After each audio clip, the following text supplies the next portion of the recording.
Oui, bonjour, je m'appelle Romain Champalone, j'ai 30 ans et je suis réalisateur du film Vie et mort d'Oscar Pérez. Pour commencer, je vais te demander de raconter la genèse du projet. Qu'est-ce qui t'a amené à faire ce film sur ce personnage historique et réel qui était Oscar Pérez.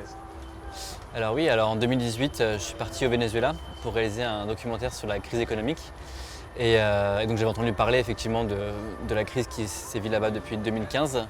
Et en allant là-bas et en découvrant sur place les effets tragiques de cette crise, ça m'a vraiment beaucoup pris au trip et beaucoup chamboulé. Et en revenant en France, en faisant le montage du film, je me suis beaucoup renseigné sur l'histoire du Venezuela, sur qu'est-ce que c'est que ce pays au niveau politique, au niveau historique. Et je suis tombé à un moment sur une enquête d'un site d'investigation qui s'appelle Bellingcat.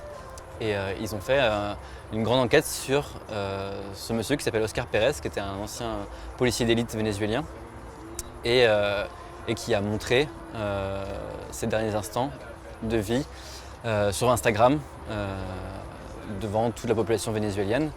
Et j'ai trouvé ça très choquant. Donc il s'est fait, il s'est fait tuer par l'armée après s'être rebellé. Et pour moi, c'était vraiment quelque chose qui était très nouveau, comme ça, une mise à mort sur Instagram qu'on n'a jamais vu auparavant. En recherchant un peu plus sur ce personnage, sur cet homme, je me suis rendu compte qu'il avait un rapport très spécial avec les réseaux sociaux et qu'il a publié avant sa mort donc, toute sa vie. Et en tant que policier, il a montré ses actes de bravoure au quotidien. Et j'ai trouvé que ces publications étaient vraiment tout à fait surréalistes et tout à fait en opposition avec ces derniers instants qui étaient très tragiques.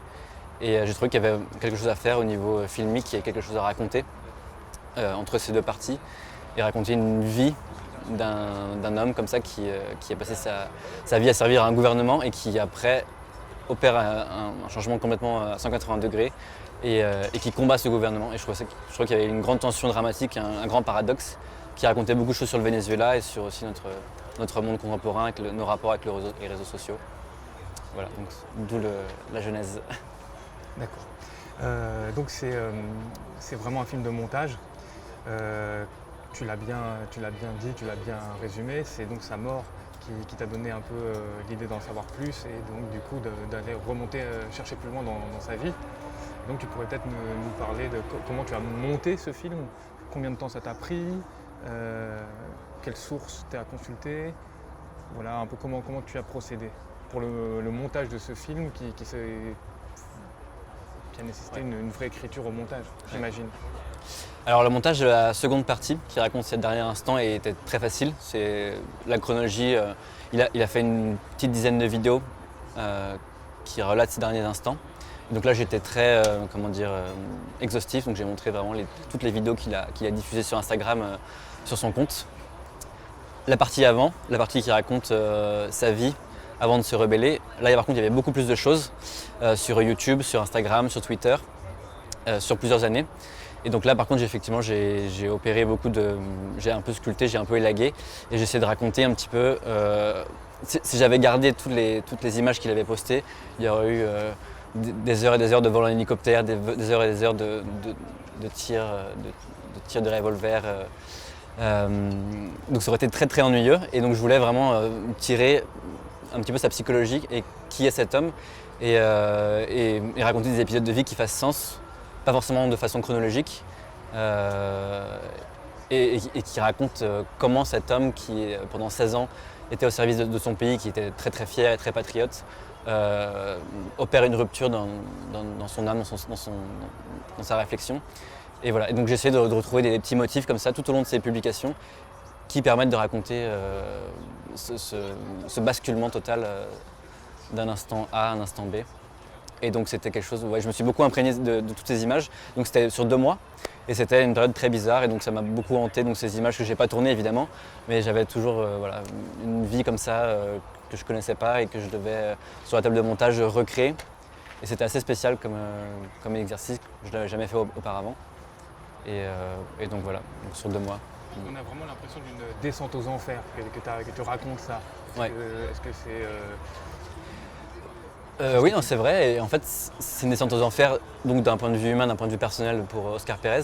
Mais ça raconte aussi donc, la descente aux enfers du Venezuela, qui était le pays le plus prospère du continent de l'Amérique du Sud. Et qui est aujourd'hui le pays le plus pauvre et où c'est le plus grand exil humain, même devant la Syrie, je crois. Donc c'est vraiment 8 millions de personnes qui partent de ce pays. Et donc ça raconte une descente aux enfers d'une personne, mais ça raconte à l'échelle d'un pays comment au niveau social c'est devenu une catastrophe humanitaire. Et donc ça joue sur deux tableaux. Et donc le tableau vénézuélien et aussi le tableau nos rapports nous aux réseaux sociaux et comment on devient très accro et comment notre vie est complètement altérée par les réseaux. Donc il y a plusieurs niveaux de lecture, je dirais 3 dans ce film qui s'opèrent. Mais oui, effectivement, l'aspect des descente aux enfers est tout à fait voulu. Mais effectivement, ce personnage essaye de croiser l'histoire et comme tu dis, il se met en scène sur des réseaux sociaux et on a l'impression, en tout cas en voyant le film, on peut avoir l'impression qu'il y a, en tout cas je pense qu'il y a un vrai rapport entre ce personnage et la réalité, et un décalage entre ce personnage et la réalité. Comment tu vois ça, ce jeu entre peut-être un côté autofictionnel même de ce personnage qui a voulu se raconter plutôt que de laisser des témoins le raconter. C'est vrai que j'ai pas forcément de réponse. C'est vrai que le côté narcissique du personnage principal de Oscar Pérez m'a un petit peu posé question. Donc